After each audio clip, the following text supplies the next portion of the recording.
She's a...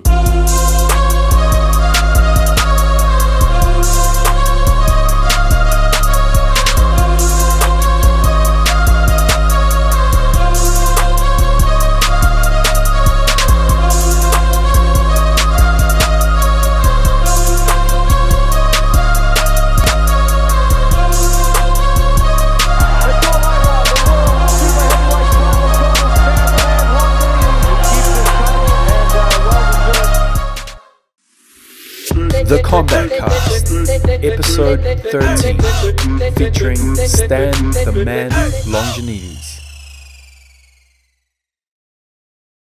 3, 2, 1, and we are live. Hello and welcome to the Combat Cast. This is episode number 13, and today I am joined with a very special guest. He is an absolute legend in the combat sports world of Australia and Oceania for that matter. His name is Stan the Man Longinidis, and he comes from Australia, Melbourne to be precise. So it is an absolute honor to welcome him onto the show. I'd like to welcome Stan the Man. How you doing, Steve? It's a pleasure. It's a pleasure to be on your show. I've heard that it's a new podcast, so I'm happy to support your show, and I'm looking forward to this interview. Awesome. Thank you so much for coming on.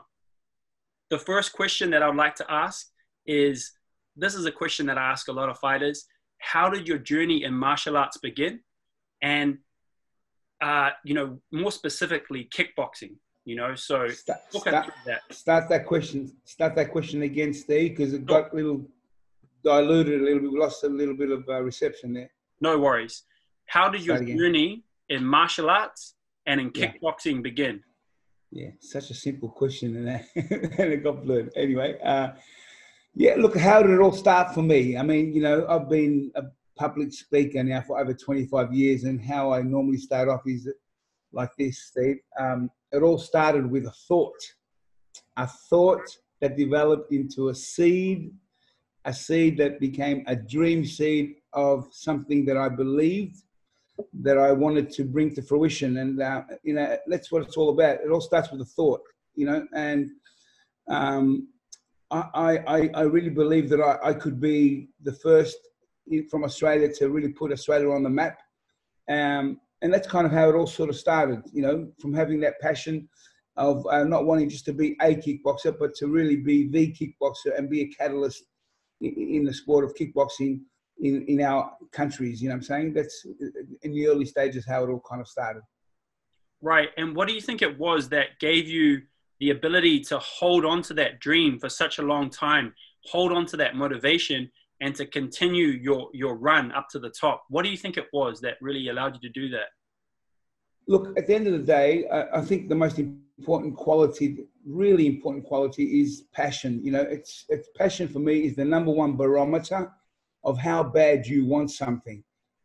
Passion for me is the number one barometer. But, at the end of the day, the most important asset after all these years now and been retired for some while, and I can look back and recollect, what I've learned over a journey, the most important thing, Steve, was what I believed. The greatest tool our Creator gave man is his mind and what he feeds it. So to get through the journey, like you said, it's a long journey, to maintain that commitment, that strong mindset is the most important thing. I believed my dreams. See, everyone can think they have dreams, but I truly believed my dreams, and I had the audacity to believe that I could achieve them.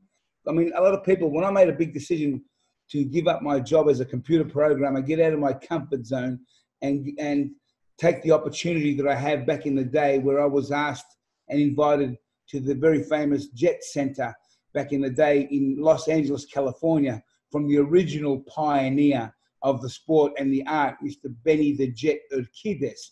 When they invited me, it was an opportunity for me to chase my dream. I wanted to become Australia's first ever world champion. I wanted to be the catalyst. I wanted to put a face to the sport, and the perfect vehicle came along. But then I was hit with an obstacle, fear. And this is why today I believe I have the resources and the experience to be able to share with young people, young fighters, young athletes, and people in general that the most important asset we have is the power of mindset. You see, every time we confront an obstacle and a challenge, if your mindset is negative for 5 seconds, it's gotcha. It's gotcha, Steve. And this is what I'm saying. It's an exercise that you build. It doesn't happen overnight. I mean, I share with people that I say, over a 15, 20-year period in my career, I built my mind to be fearless of any opponent, because that's the attitude you got to have to be successful in a combat sport. The most liberating thing you can do to conquer fear is literally to get in the ring and face battle. And that's what it's all about. So, look, at the end of the day, to be honest with you, it's about having belief in yourself, but also what it is you believe about life. And this is part of the journey as a martial artist. Martial artist is not just to learn how to fight and win titles. I mean, the true art of martial arts is the code of ethics, the code of conduct, the code of character, you know. And as we get older, you know, life, when we're young, Steve, we're passionate. We're young, we have all these desires, we have all these dreams and all these goals, and we're being conformed with the mindset of people that when we have success and make money, we're going to be happy. Right. But I can tell you firsthand that success is not always cut out to be like everyone thinks. The grass is not always greener on the other side. So part of that journey is how we find fulfillment. I know a lot of people that are very successful. We have a lot of clientele that, you know, confess to us and they say, you know, Stan, I was happier before I became successful. Wow. And that really says something, Steve. That to me, you know, that is almost like I say to them, I almost refrain from saying, you know, that is the ultimate failure in life. Right. For you to be able to achieve everything that you've ever wanted, got whatever you want and not be fulfilled. So how do we find fulfillment? And that's something that I'll share with you as we go on in the story. But without I was just about to ask you that question. How we find fulfillment. Yeah, you know what I'm saying? Well, look, again, and the way I put it for people to understand about life, because I'm 55 now, mate. I'm 55. I've got a bit of life experience. So again, the way I analyze it for your audience to listen and understand is that life is precious. Okay, and one of the great quotes that we've heard is that two great things about life: when you are born and when you realize why. When you realize why, what is your purpose? So when you're young, you know, we were all babies once. Hey, you know, you weren't racist when you were born. No. I'm just saying, I'm giving you an analogy, an example, that when you were born, it's the chemical imbalance from what you hear, what you learn, what you see, what you listen, and you start developing, and we start building and forming a foundation of your character. That's what it's all about. Now, I'm very fortunate, and I speak boldly about what I'm about to say. You know, for me, part of my foundation is about how I got brought up. You know, you will never hear me do a public speech, Steve, anywhere without me, at the beginning, when I talk about my chronology, for example, to honor my parents. And that says something about a person's character. You know what I'm saying? I mean, I've had success, but it says something about a person's character when he honors his parents, because that's part of the character that I like to encourage your audience about life and putting things in perspective. A very important part for you to find fulfillment in life, Steve, is to put everything in perspective. You know, putting things in perspective is very important. And, you know, as we start to grow in life, I mean, we were all once 10 years old. Then we turn 20, like a click of a finger. And we've got to learn, we've got to grow. What have we developed? Because when we're young and we get a bit older and we have these dreams and we have these goals that we want to set. And we have this mindset, I want to succeed. And when I succeed, I'll make money. When I make money, I'll be happy. And this is part of the process. But then, Steve, you're 30 right now. Yeah. Let me tell you, when you hit 40, Steve, I'm going to ask you a different question to stay, Steve. Most important thing about life, Steve, is for you to find your purpose. What is your vision, your purpose, your goals? What is it you believe about yourself? See, this is all about personal development. Right. Personal development. I mean, we're not talking about now skills of about a combat fighter, and that's not the topic that we're talking about. I'm talking about how you build the mindset, and then with life we get hit sometimes with some blows in life, bro. By the time you turn 40, you're gonna have a bit of life experience. You're gonna get hit with some low blows. Life's gonna challenge us with some things. We lose people that we love, with a bit of life experience, and then I'll say to you, bro, what is it you believe about life? Right. It's one thing, like I said, our life is like full of different seasons, Steve. There's a beginning and an end in everything. In careers, in business partnerships, in marriage, in life, there's a beginning and an end. And what I'm trying to encourage, of course, I like to encourage young people, young sports people, especially our field, our combat world. How can I inspire, encourage people? And we'll talk about a lot of different topics. But the most important asset, and I think the most important thing in one's journey in life, is you've got to have some perspective about life. When you turn 30, you got to start thinking now. What's life about, man? What's the meaning of life? Yeah. When you have a bit of experience, bro, and then you start to lose people you love. I lost my mum 5 years ago. A year ago, I lost my dad. Where did they go? Right. What is it I believe? Right. What is my belief system? Yep. And this is why I'm saying I'm not here to preach or anything. All I'm saying is that I think the most important thing in life is you've got to discover who you are. What is your vision, your purpose? What is it you believe about life? What's your philosophy? What happens when you die? So, I get to the point where I encourage people that when you're young, you got to prepare for life and do the best you can to achieve whatever you want to achieve. But then there's going to come a time in your life, you've got to prepare for that ending. Right. Now, someone like me, Steve, I'm a man of faith. Each to their own. Awesome. Yeah, that's awesome. Yeah, each to their own. But I speak boldly about it, not to offend people, because every time I do a public talk, over the years, I recall for many years that I used to do public speaking, and the companies that I speak to come back to my business partner, Maria Petru, and they'd say, Maria, they loved him. Everyone loved his passion, and they all want to call him back, and all different parts of Australia where our company's at. The only thing is, can you get Stan to taper down when he talks about his faith so he doesn't have to hopefully offend anybody? Oh, God. And I've been doing this for years, bro, where I try not to offend people, but then it comes a time where, I used to, good character is about using a disclaimer when it's important. And every time I spoke, I'd say, look, ladies and gentlemen, I'm going to share a bit about my life. I mean, wisdom and knowledge is power. Yep. Take what you want and leave behind what you don't want. There you go. But don't say right there. Hey, don't say you never heard about it, though. Yeah. You know what I mean? Wisdom and knowledge is power. Take what you want, leave. But if I say anything, and this is good character, if I say anything, ladies and gentlemen, if I say anything that may offend anybody, I apologize ahead of time. And that's nice. That's good character. And then I take the gloves off, and I just go for what I want to say. Hey. So what I want to do, and even now for your audience to hear me honor my parents. Now, I don't take things for granted, Steve. First of all, I think as a man of faith, and I believe in God. If you say to me, what's the first thing that you want to thank God for? And I'd say to you, Steve, firstly, I thank God for blessing me into a beautiful, loving family. That's putting things in perspective and not overlooking the blessing. Firstly, I thank the Lord for blessing me where I was born into a beautiful, loving family. You and I and everyone out there has no choice. We have no control to where we were born.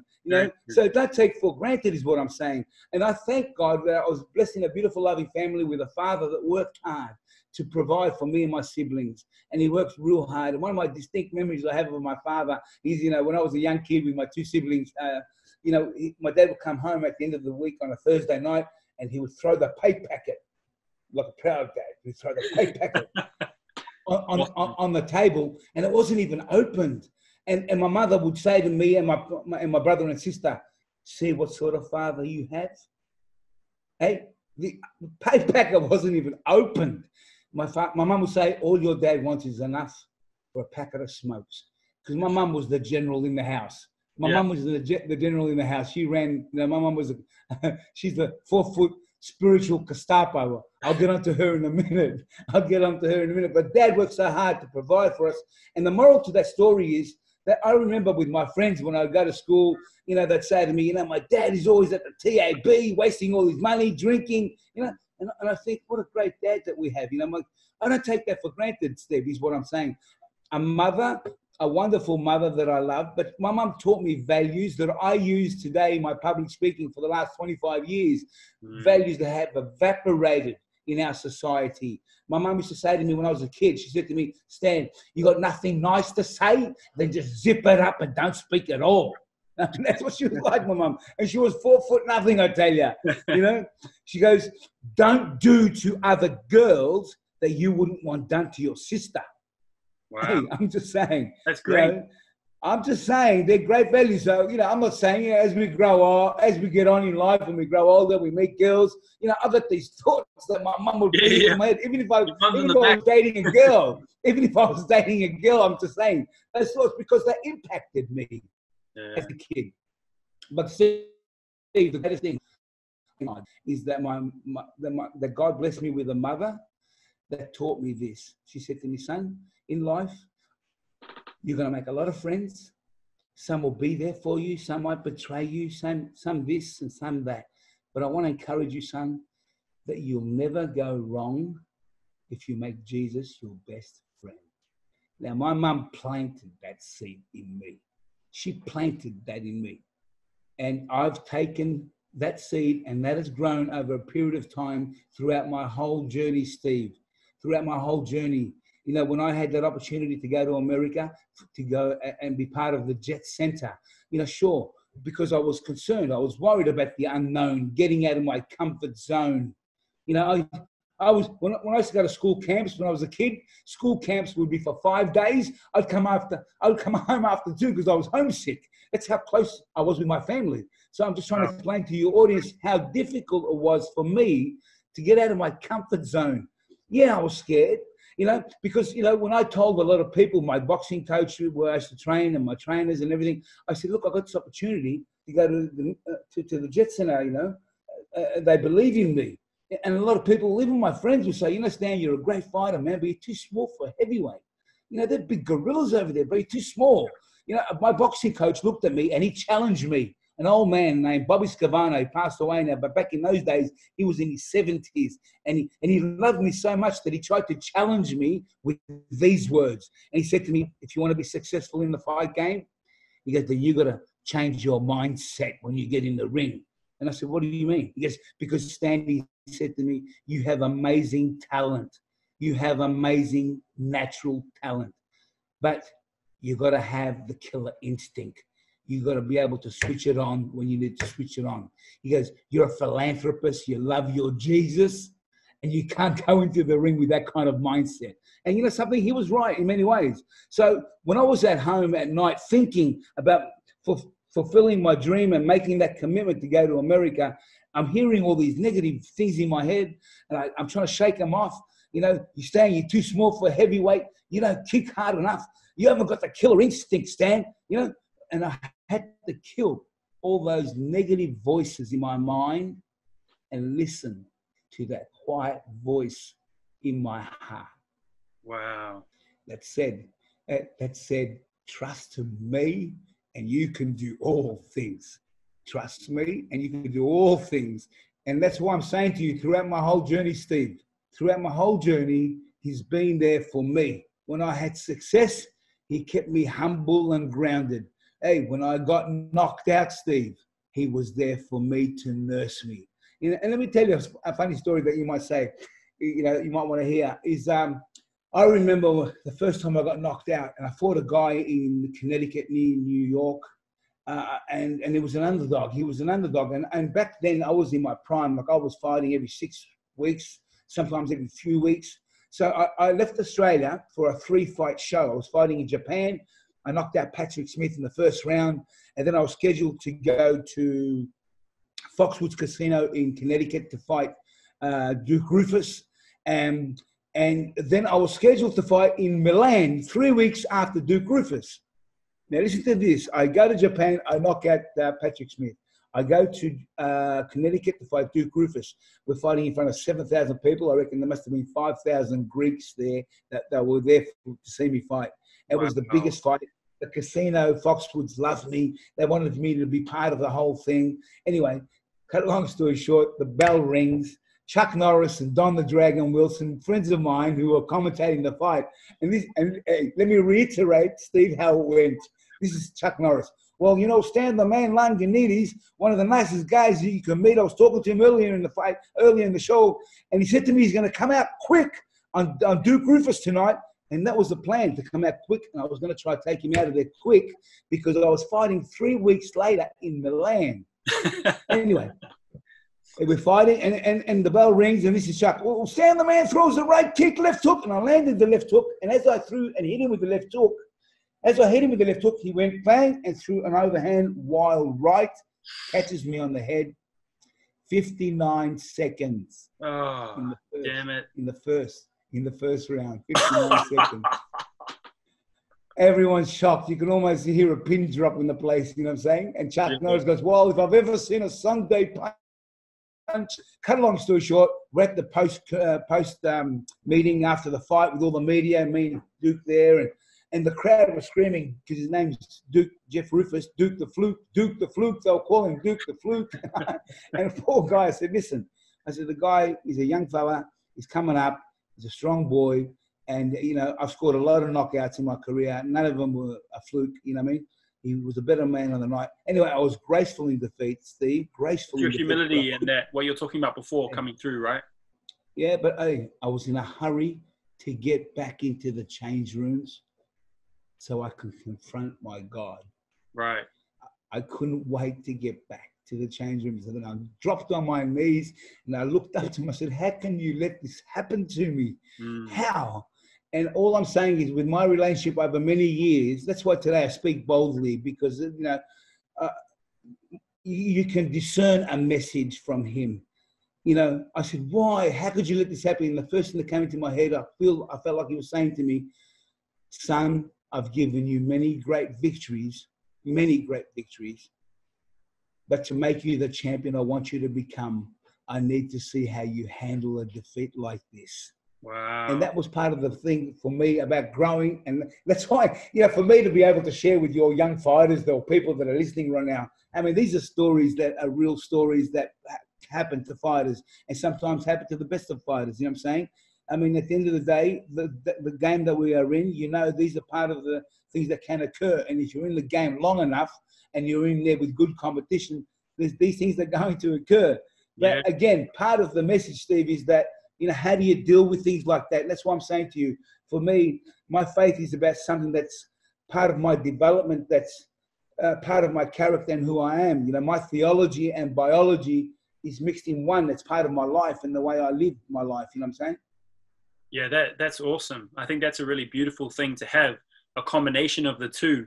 And I also think that having that spiritual component is something that a lot of fighters nowadays might not actually have. And it is something that you can fall back on if you do suffer a defeat. And it is something that gives you humility in victory as well. But one thing that you touched on before, which I thought was really interesting, that was how you said, you know, the religion and the spirituality, it was all about, you know, love and, you know, things like that. But then going into the ring, having to then switch into that killer mindset, you know, that's an interesting paradigm right there, isn't it? You know, you've got these two things there. So you explain a bit more about that. Nice. And let me give you an example of what took place in the change room. Okay. This is part of the protocol. It was part of the protocol. We're getting ready. We're warming up. We've got nice funky music. I had the best team. You know, I mean, I'm talking about back in the day, Steve, we were the catalyst. I wanted everything to be professional about my team. Everything was professional. Everything was professional. I had a manager. His job was to manage with the negotiations, had nothing else to get involved with but that. I had a coach, Dana Goodson, the late Dana Goodson, where I won all my world titles. You know, Dana Goodson was one of the best trainers in the world at the time. And you know, he was my coach. I had different trainers for my fitness, for conditioning. So when we had a meeting, if my manager would come into that meeting and say, listen, Stan was tired after 3 rounds, that's your responsibility. That's how professional we were. Cool. We were the catalyst, like I said, back in the day. So everything was about being professional and growing. But part of the protocol in the change room, once we're getting warmed up and everything, and we've got, you know, 10 minutes, Stan, 10 minutes before you got to go out, 10 minutes. There was a protocol that took place. We turned the music off. Everyone would be quiet. I would quietly get on my knees and I would pray. And I'd say, Father, here we go again. I pray that you protect me, you protect my opponent, you protect all the boys that are fighting tonight. Father God, if it's your will, the most prestigious way to win is by knockout. And that's what I will be seeking. But the most important thing is that everyone is protected. And I thank you for this opportunity, for this blessing that I can do what I want to do. And it's just one of those disclaimers again, like I said. And when I would get up and turn around, Steve, you know, we're doing a documentary at the moment, and they interviewed some of my team that are still with me today. Some have passed away, but some of the team that were with me, and they would say, when I used to see Stan get up off his knees and turn around, I saw a look in his eyes that used to scare me.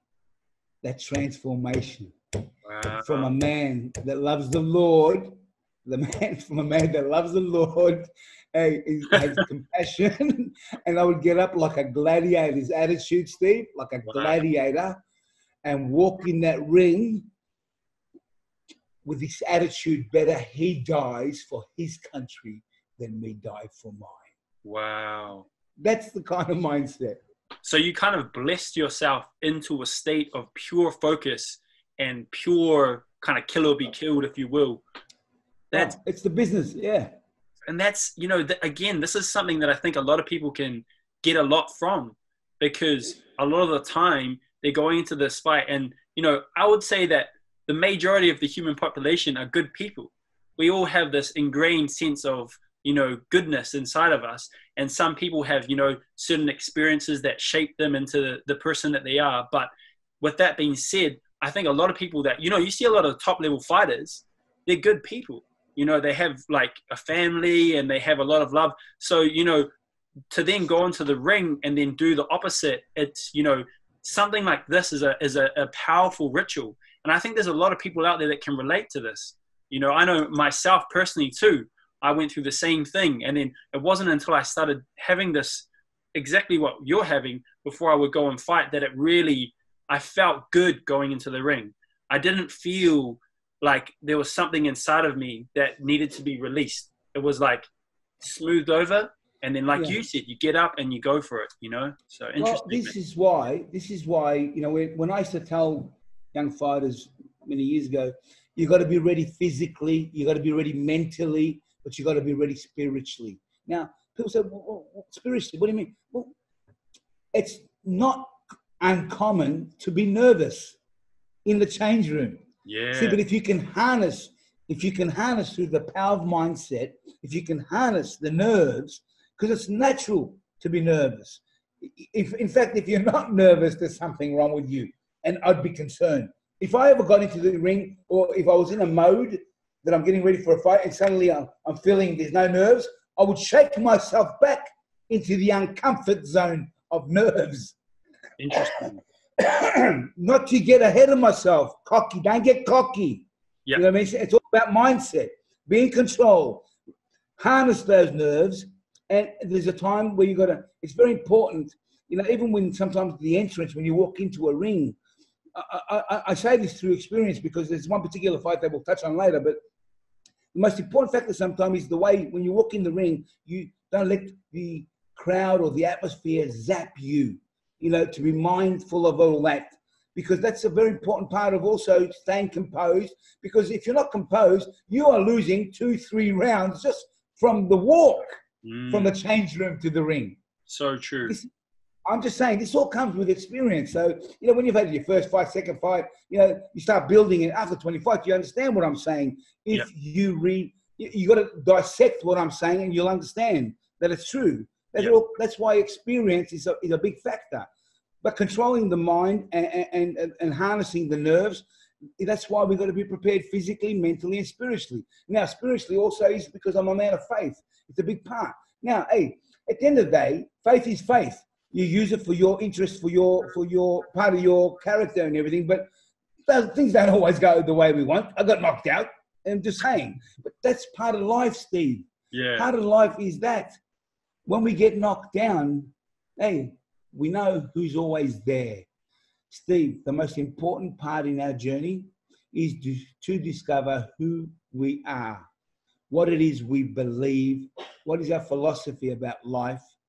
And I always say this, I like to finish it off like this. Who's cooler than the person that knows who they are, who lives in them, and when their time is up, knows where he's going?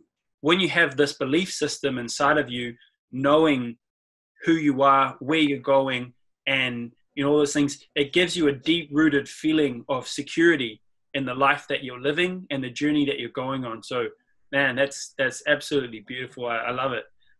One thing I wanted to ask you, just going back to the fighting and stuff, when was it that you discovered that you can make a career out of fighting, out of professional kickboxing?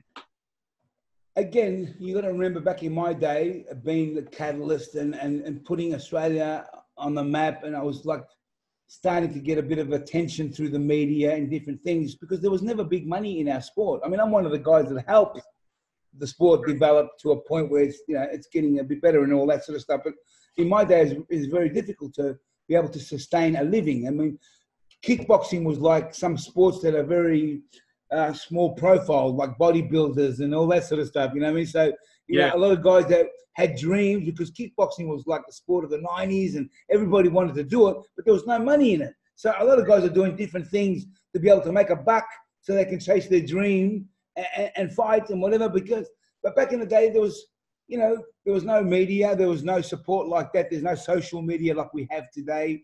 I mean, there was a time when, Stan the Man was at the pinnacle, and my face would be on magazines all over the place around the world. And it was kind of strange when I would go to Holland, for example, and meet a lot of the fraternity of the kickboxing fans and kickboxing fighters.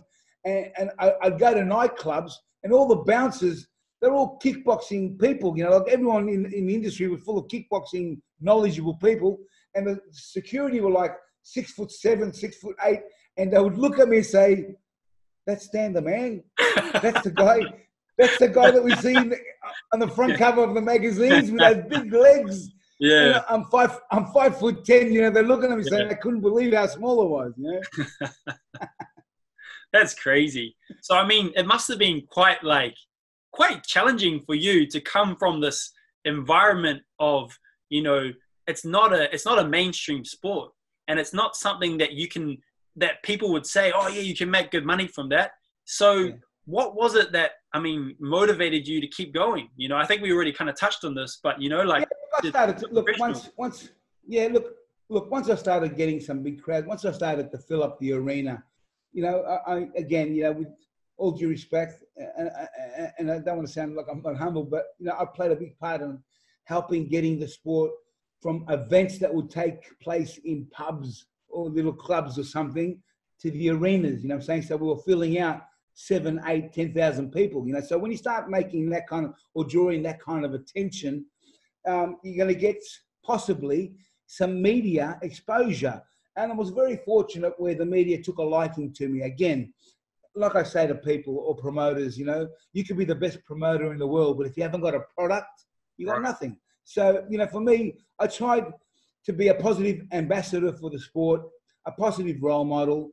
I come from an age where back in the day, when I started, to be a fighter was a mug's game. You know what I mean? Mm-hmm. I must have grown up in a broken family. And that's how the perception was back in the day. Don't look at it today, but back in the day, for you to be a fighter or a boxer, kickboxing was the new extension of martial arts.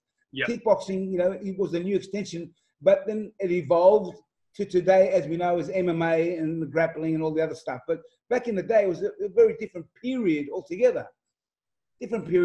So, again, there wasn't big money in it, but if I was filling up the stadiums, I was able to make some decent money as opposed to other people. But again, my era, Steve, so you can understand, my era was a different era because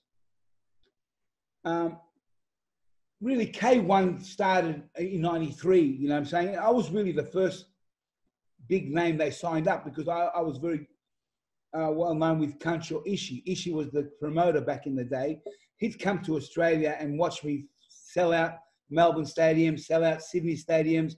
We'd have a couple of Japanese fighters on the undercard. So he really wanted to corroborate and work with me. And, you know, he signed me up as part of the K1 team. But back in those days, you got to understand, no one ever heard of guys like Mike Bernardo, you know, Andy Hug. Yeah. I mean, Ernesto Hoos was a guy in the circuit that was fighting, but he was a middleweight, not really well known or anything. Peter Arts was a young kid. When I fought Branko Sikatic and sold out a full house arena in Melbourne in 1992, Peter Arts was helping him in the corner, a young kid waving the towel to help Branko Sikatic, you know what I'm saying? So we're talking about a different era where kickboxing was different because we fought 12 rounds in those days, bro. I mean, it's not like 3 rounds as K1 and all that, you know what I'm saying? It's a different concept. That's crazy, isn't it?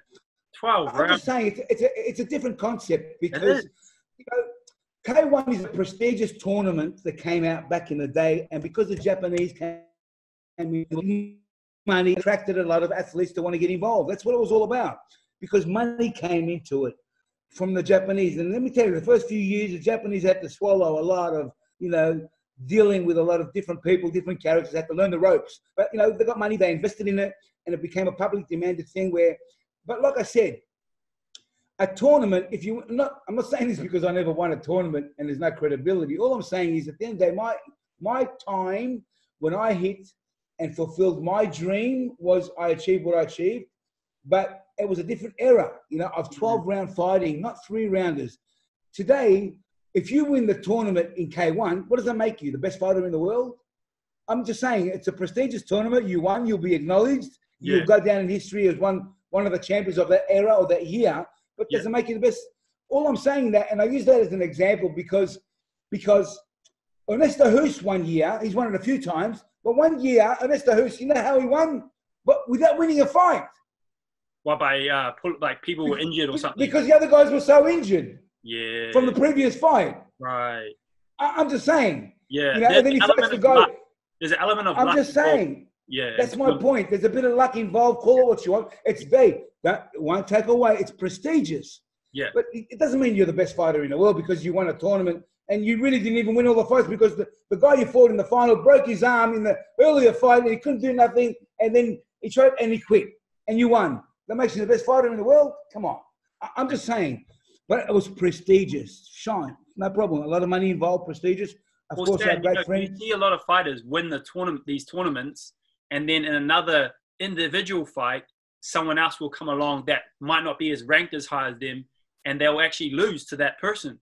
You know, I'm going to give you a perfect example. I'm going to give you a perfect example. Again, I'm not hitting anyone with a low blow. I'm just calling it as it is. You know what I mean? Yeah. I love all the fellas. I got on well with all the fellas in the circuit at K1.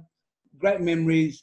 We've lost a lot of loved ones, you know, a lot of guys we've lost, you know, no longer with us. So it was a beautiful, fond memories, whatever. But at the end of the day, Ernesto Hoos, one of the greatest of all time. Yes? Yeah, for sure. Got stopped twice by who? You're testing my K1 knowledge now. Okay, Bob Sapp. Bob Sapp, right. the beast. Right, yeah. And he got hammered by so many fighters, but he had kryptonite for Ernesto Hoos, didn't he? Well, you see, this is where I say sometimes fighters make styles, you know what I'm saying? Right, yeah. I mean, someone like him who, if you know, he could quit on you in any minute. You know what I'm saying? We've seen him, he's a quitter. Bob Sapp, but, right? Yeah, Bob Sapp is a quitter. We've seen it so many times, you know. Like, you saw him fight Ray Stipple. That was a good example of that. And then Ray just didn't give up.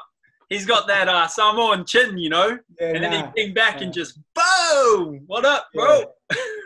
I'm just saying, but perfect example in terms of credibility. Right. Yeah. I mean, that definitely would really knock the credibility. I mean, if you look at Ernesto Hoos, great accolades, you know, majestic in many ways. You know, he's done so well. But, you know, if you look at a lot of his losses, like he's had about 30 losses, or whatever, but, you know, 28 of them are by knockout.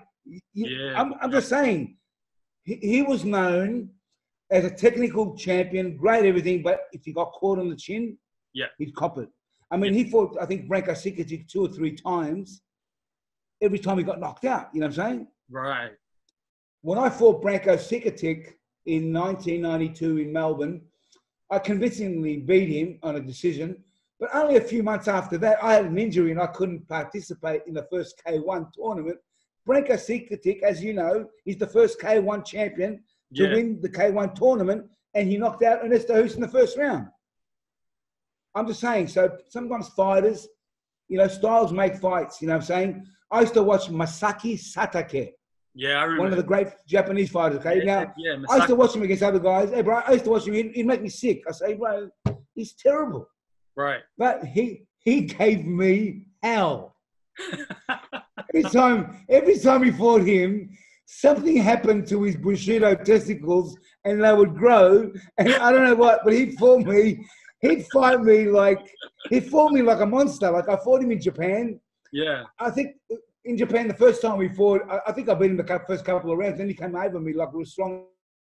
We had a rematch in Melbourne, which I thought I won, but they ended up giving it a draw. But anyway, he was the sort of guy that would always give me hell. And yet you watch him against other guys and they just tap him and he goes down. Yeah. Crazy. I'm just saying. And that's the thing about fighting. It's so subjective to individual fights. You know, it does become quite hard to really distinguish, you know, who is the best fighter on the planet. You know, this is interesting. Yeah. Look, I'll give you another example that people don't understand. Again, I'm not making excuses because when I got knocked out by Duke Rufus now, I was meant to go to Milan, Italy 3 weeks after that. Listen to this. 3 weeks after that, I have to go to Milan because they've sold out the stadium for me to fight, but I got knocked out, so I can't fight. So when my team from America after that loss, we fly. This is the gospel truth I want to share with you right now for your viewers to watch this, and they can even look at the fight again now. When we fly to Italy, I go to Italy, I'm freaking out because when we go to Milan, we see big billboards on the freeways, "Stand the man in Milano." And it's got a picture of me with a kick coming out of the poster on the freeways, sold out. And here I am in Milan and I can't fight, Steve. Damn. I can't fight. But I'm there purely because they bought their tickets and I do an exhibition. Right. Okay. I do an exhibition. I meet the Italian fans and everything. Now, 6 weeks after that, listen to this. 6 weeks after that is the K1 Grand Prix. I've still got a bruised brain. Who do I fight in that K1? For your viewers to watch it, they can look it up on YouTube, the result of my fight. But really, the doctor said I shouldn't be fighting. I've still got a bruised brain. Yeah. Kancho Ishii, the promoter from Japan, saying, "Stan, you're a big draw for me. I want you to be for this show. I need you. I want you." I end up fighting. I fight Mike Bernardo. Right. Now, if you look up YouTube, the first fight with me and Mike, all I'm saying is, and me and Mike were good friends. May he rest his soul. You know, he's no longer with us, but he's a man of faith. Peace, mate. You know, I spent a lot of time with Mike and his coach, Steve. When I fought in South Africa, I stayed at Mike's place for a couple of weeks. I mean, we were pretty tight, but unfortunately, he's not with us anymore. But the moral to the story is, and even though me, Mike, and his coach, Steve, with my coach, Dana, we were very good friends, I always said to Mike, I said, "Mike, you know, I got you, Mike. I always got you, Mike." Because Mike and I were known back then as good boxers in the K1 circuit. Right. Mike is a boxer, predominantly boxer. Right. I was known, as you said, the left hook or whatever. Yeah. I was known with fast, small guy, fast hands, good boxing skills, good low kicks. Now, I always felt I loved Mike's style. Right. I could fight Mike 10 times, and I believe I could beat Mike several times in that 10 times because his style is the way I enjoy fighting. He's not unpredictable like some people. He's got skills that, you know, the way he fights. And I was beating Mike. If you watch that fight with me and Mike, if you watch the fight. You hit him. I rocked him a couple of times, bro. I rocked him a couple of times. And if you watch how I get knocked down in the second round, my legs were square, my hands were up, and my hands blocked his kick. But the impact, because of a bruised brain, it dropped me. It dropped me, and I wasn't coherent, so to speak. But I was winning that fight until that moment. Yep, I was winning that fight for sure. Anyway, so I come out to the third round. I'm still trying to be confident. Now, you know, a lot of people on that post, if you watch that thing on YouTube, there's a couple of guys that wrote on the post saying, you know, Stan had this guy, if he was a bit more, you know, not too confident. It wasn't about me being confident, bro. You got to understand something. There was a question mark on my name in all the magazines back then because I just got knocked out. You know, when a big profile fighter gets knocked out, listen to me, when a big profile fighter gets knocked out, everyone questions him because a lot of fighters can react differently after a knockout. Some guys become gun shy, they're a bit worried and scared. Some guys can change the way they are, they're not the same fighter. So I was going into a fight with a guy 6'5", just knocked out Andy Hug. I'm fighting Mike Bernardo, and that's why I was fighting. If you recall the fight, I was trying to be confident. You know what I'm saying? I wasn't being cocky. I was just trying to say nothing wrong with me, and everything was going to plan until Mike, and we laughed about this in his lounge room for many times. He goes, yeah, Mike used to say to me, he goes, everything was going good, Stan, until I threw that kick. He goes to me, because Mike was not a kicker. He wasn't predominantly known as a great kicker, and bang, we copped that kick, and that was it. You know what I'm saying? It seemed like that kick came out of nowhere. It just kind of like... It came out of nowhere. Yeah, it came out. And if you watch the fight, he timed it well, the mongrel, because as I was bobbing my head, I bobbed into the kick. Right. It didn't really have to pick it up so high, you know what I'm saying? Yeah, yeah. But I'm just sharing. I'm sharing for your viewers. You know, what I mean, if they watch that fight, I'm just saying, because the moral to the story is that me and Mike were, you know, the style of fighting really suited me, and that's why we had the second fight again, which they gave a draw. But again, it's one of those great moments in our careers. I saw in the fight you actually rocked him really badly at one point. His legs were like rubber chicken legs. And I hit him with about no, but you were just like, you know. I hit him with about I hit him with about 4 or 5 good low kicks, and really after that round when he beat me, when he fought Labana kicked him in the leg once where I hurt him and it was over. Boom, done. If you remember. Yeah. Yeah, those were some good fights. I mean, your career really kind of it pivoted upward. And it kind of just flowed and blended into the heavyweight division when it was just about to take off, you know? And so it's very interesting. You know, you talk about yourself as a catalyst, and I would 100% agree with that. If you look back over the footage and the hype that was generated from your career, and then you look into the K1 heavyweight division before it got into like its real, you know, top international kind of notoriety, you know, you're there kind of pushing it forward. So it's interesting, man. It's cool to see this stuff. Just before, Steve, just before the K1 was even the birth of K1, during my career, the pinnacle really was, and, you know, I got brought up by a coach, the great Dana Goodson, who our attitude was to be the best, you need to beat the best. And during my era, the biggest name in kickboxing was a man named Dennis the Terminator Alexio. Now, I don't know how well you might know the name or not, because we're going back a while now, but that was the man that was the biggest draw card, universally the man to beat, was making big money, had sponsors. Mm-hmm. He just finished making the movie The Kickboxer with Jean-Claude Van Damme. He played the brother, if you recall. I know who you're talking about, yeah. Okay, so during my time in America, I'm winning fights in America. I'm building a name for myself. It became a public demanded fight, the biggest, most public demanded fight for me and Dennis Alexio to fight. Now, the money pit of the world, Las Vegas, could not come up with the money that he was asking for. because they thought it was ridiculous.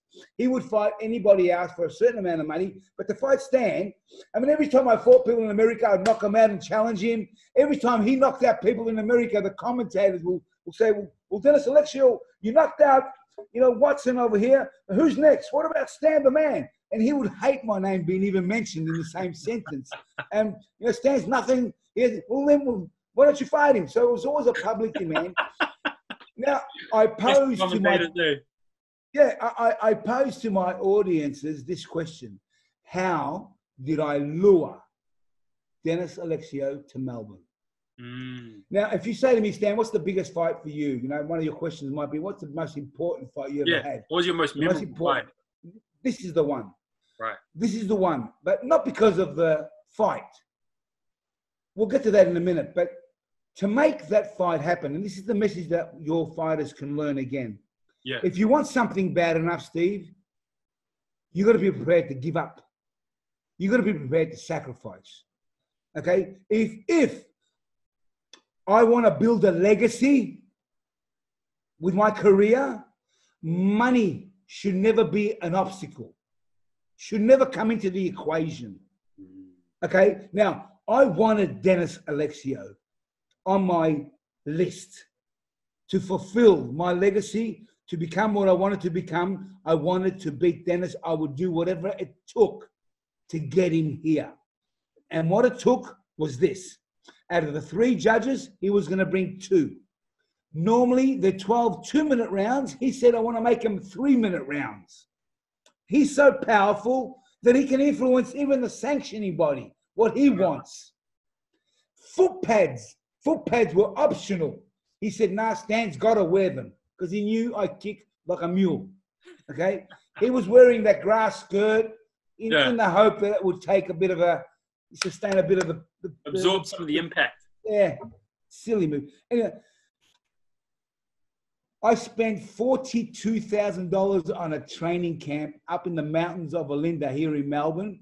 I had sparring partners. I had 2 rings. I prepared for that fight like a professional in every aspect. So before we keep going, let's just talk a little bit about that camp, because I think this is an interesting. This is $42,000, and I mean at that time too, that's a lot of money. So talk us through about the training. Yeah. What would the training be? I had a very successful business manager. He was a businessman, multimillionaire manager, and we hired 7 acres up in the mountains of Olinda here in Melbourne. 7 acres, a big house, mansion.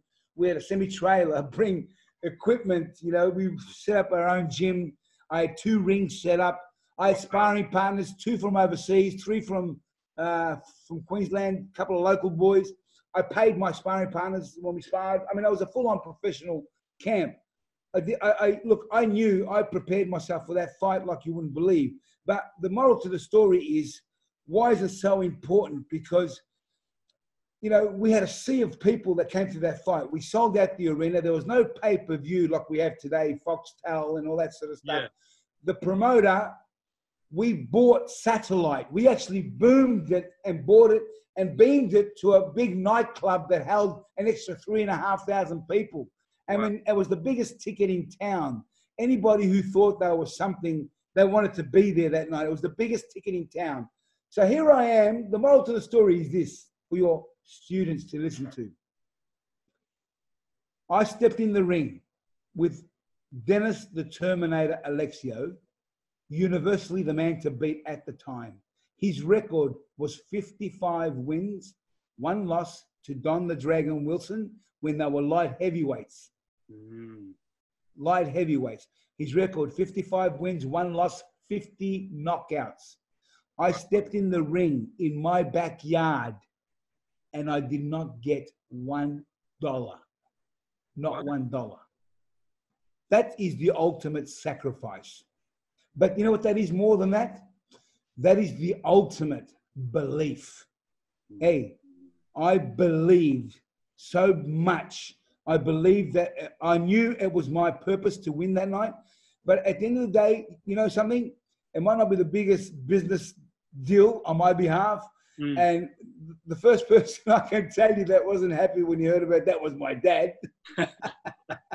My dad looked at the whole crowd and he goes, you know, my dad, when he does this, you know, he does this in Greek that's very animated for saying, hey, man, what's going on here?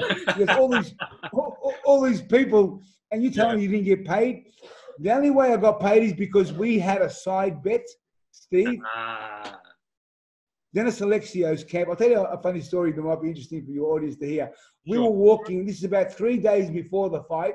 We're walking down a very popular district in Carlton, very well known for Italian cuisine and restaurants. And we were walking down Lygon Street, me and my entourage. And sure enough, coming the opposite way was Dennis Alexio and his entourage. And he had about 20, 30 people. I mean, he had some big names that came here, basketballers. Steve Sachs was once known as a great baseball player. All these big shots came to watch him fight against me. But when we confronted each other, one of his trainers said to my manager, he goes, hey, Nick, you believe in your boy. Why don't we put a bet on? You know? Anyway, cut a long story short, my manager is a multi-millionaire, and he goes, hey, how much money can you guys come up with? And would you believe it? Because they had some big shots with them. Yeah. They come up with $100,000 cash.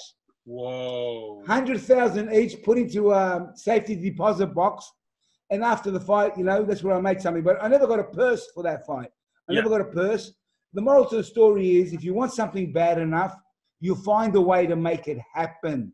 What are you willing to give up and sacrifice? How bad do you want it? That's what it's all about.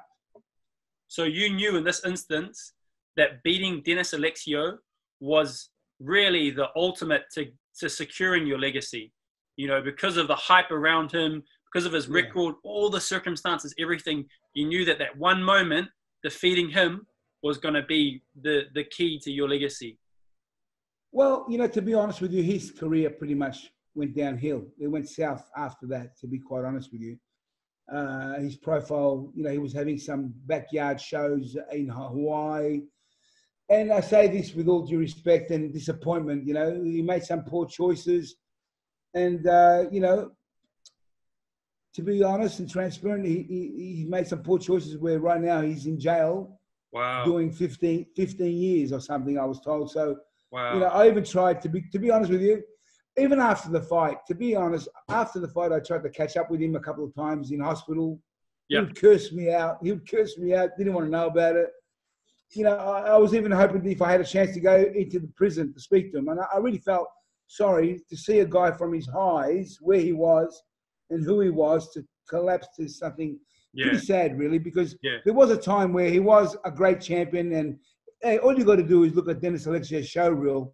And he's got a great portfolio of knockouts. Yeah, I spent like the past week watching all these classic fights, and I had to look into him as well. And it was interesting to see he fought mainly in that kind of like American style kickboxing, right? Not so much like PKA, the low kick, not leg kicks. You know. Yeah, that's right. I mean, could that have been one of the reasons why his legs weren't as conditioned? You know, he didn't have that classification and density in his bones. Yeah, definitely. Look, there's most definitely, and that was the big factor. He thought, you know, look, unfortunately for him, his ego is so big that he thought he could overcome that issue, because he's a very strong, fit, tenacious, busy, you know, ripping into the body, like a tenacious fighter, aggressive fighter. He had hard punches too. Very heavy-handed. No, great boxing skills. I mean, look, an all-round great fighter. You know, it's hard not to like Dennis Alexio as a fighter back in the day. But most people will criticize him by saying, you know, the international rules is low kicks, bro, and you're not going to learn them overnight. You know, I built my shins to be so strong, and it took a long time. And this is part of the message, you know, with all my training camps. You know, when I lived in the dormitory at the Jet Center, and I used to condition my legs. I used to kick them and damage them, and every night I would ice pack them and cry. But scream out, Steve, I'm going through all this because one day I will have my moment of greatness. And that moment of greatness was 6 seconds with Dennis Alexio. That's crazy though, right? Because sometimes you have these camps and it's so grueling, it's so tough, there's so much pressure. You get to the ring and it's like, over, and you're like, oh, Yeah. all of that Yeah. hard work for that. Yeah, I've got to be honest. I must say, if you ask me, and I'll be honest with you, I promise you when I say this, I was so well prepared for that fight that I wish I never threw that first kick. Right. Now, when I say that, people go, "Oh, bro, hey, bro, it could have turned out very different." I would take that gamble. Right. I wish I never threw that first kick and to see what would have unfolded, because I was so, hey, Steve, I don't believe anyone on the planet that night would have beaten me. I was just switched on, the mindset, everything was just, hey, let me tell you something. If you watch that fight again after my interview now, if you watch that fight again, when they introduce us, and then they introduce me, you watch the way he looks at me. He's looking at me, and you could read his mind. When they introduce me and I'm getting red, I'm hitting my chest, and he looks at me, he's saying, this prick thinks he can beat me. That's what he's thinking. Because he knew that night, the look in my eyes was not like other opponents that look for a place to land. His opponents in the past looked for a place to land. But he saw in my eyes the eagle look. And if you watch the video, you say, if I could read Dennis's mind right now, the way he's looking at Stan, he must be saying, this prick thinks he can beat me. I'm telling you. The look of supreme confidence. And it doesn't come for no reason. I mean, you had a crazy camp for it, so that's a testament to your hard work, really, isn't it? That you can go onto the ring and all the other elements that we've discussed too, the spiritual strength and the mindset, the team, everything, all of that stuff. It's beautiful when you can synergize all of those things and then apply it in a pivotal moment. Yeah, all those things are very important qualities that you're talking about, a lot of important narratives. But again, the most important thing is people's perception about you. I mean, people, what they think of you as a person outside the ring, character. I always talk about that. For me, more important than anything is character. And again, I'm not bringing these things up for me to boast. All I'm saying is, hey, there are some proof in the pudding when you talk about character. Because I lost fights I didn't think I should have lost. But I was graceful in defeat. You know what I mean? Now, having said that, Steve, I won a world title and I didn't think I deserved to win. And I relinquished it the next day. That says something about a person's character. All I'm saying is that it's things like that. Look, I was never caught up because of my faith. And like I say to you, everything's about seasons. Because of my faith, I never got caught up with things. I've won 8 world titles.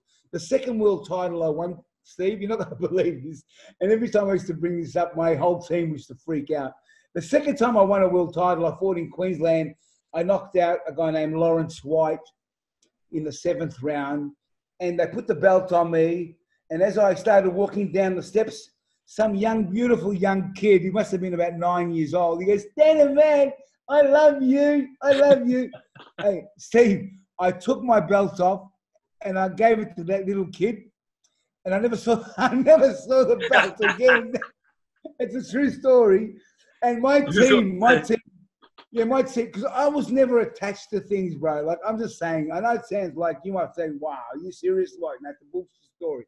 No, it's a true story. Because we went back to the change rooms and everyone's going, "Where's your belt?" I said, "I got some little kid." "What do you mean?" My team, my entourage went out on a search party looking for this kid and his old man. They couldn't find him. We found out later he's a Brazilian people or something. I don't know. Okay. Anyway, all I'm saying is I was never caught up with things like that, bro. And that, again, to conclude about, what can I share some wisdom with your people is, like I said, life is about a journey, Steve. Life is about a journey. We're always in personal development. Everything's about personal development and growing. I'll say this to your listeners, you know, if they're in any competitive sport, you got to get out of your comfort zone. You know, you could go to the gym every day, but if there's no development and no progression, it's a waste of time. I use that analogy with everything. Okay. Yep. I teach my students at our academy, or, you know, the mentees that we do with the company that Maria and I have, Stand the Man Group, what we do with work and with corporate companies and all sorts of different projects that we run. But my attitude is, what I'm teaching is this: when you come into the gym, you've got to have this mindset and this mantra where when you step in, you need to transform your mind and say, I am a champion. You've got to start believing before it happens that you are a champion. And what you put in that hour or hour and a half is something that will challenge your conscience about how bad you want to achieve what it is you're wanting to achieve. So my attitude is this: when you come into the gym and you bow and you step on the floor, you transform that mindset to that gladiator we talked about earlier. You got to push yourself. You got to push yourself out of your comfort zone. You have to learn. Hey, when you come to the gym, you got to come to the gym with this attitude: I'm going to suffer. I need to suffer. I teach, learn to suffer. Get comfortable when you're uncomfortable. That's what it's all about. Get out of your comfort zone. Because if you're in the gym, spend an hour and a half and walk out the same way, you have developed nothing. I use the same philosophy even with my belief system, for what it's worth to your audience. For some of them that may be believers, some of them may be seeking God in some way. I say this: you could go to church every week. It means nothing. Religion will not help you or save you. Because you go to church doesn't mean you're saved. Because you believe in God means nothing. So when you go to church, if you walk in, spend an hour, listen, and you walk out the same way, how has your relationship with God developed? No progression. The same philosophy. Same philosophy is going to be trained. Hey, if you haven't developed, you haven't grown. We're talking about personal development. Yep. See, my relationship with God, hey, I gave my heart to God when I was 20. I'm 55, Steve. I speak with conviction because I don't believe in God because my mum taught me to love Jesus. I don't go to church because my mum said I've got to go to church. I speak with the conviction I have because I believe him. I experience him every day. Now, it's like me saying to you, bro, have you got brothers? You've got two brothers. Do you get on well with both your brothers? I get on well with one, but not the other one. Why? Invest time in the one with your brother that you don't. If you don't invest time in God, how do you expect to develop anything? Makes sense, common sense, analogy. There's so many areas of our life that we can apply this train of thought to, you know. Yeah. We invest the time in, and I think that's a beautiful thing, what you said. If you leave the same way that you came in, you haven't achieved anything. And I think that's you summed it up there. Yeah.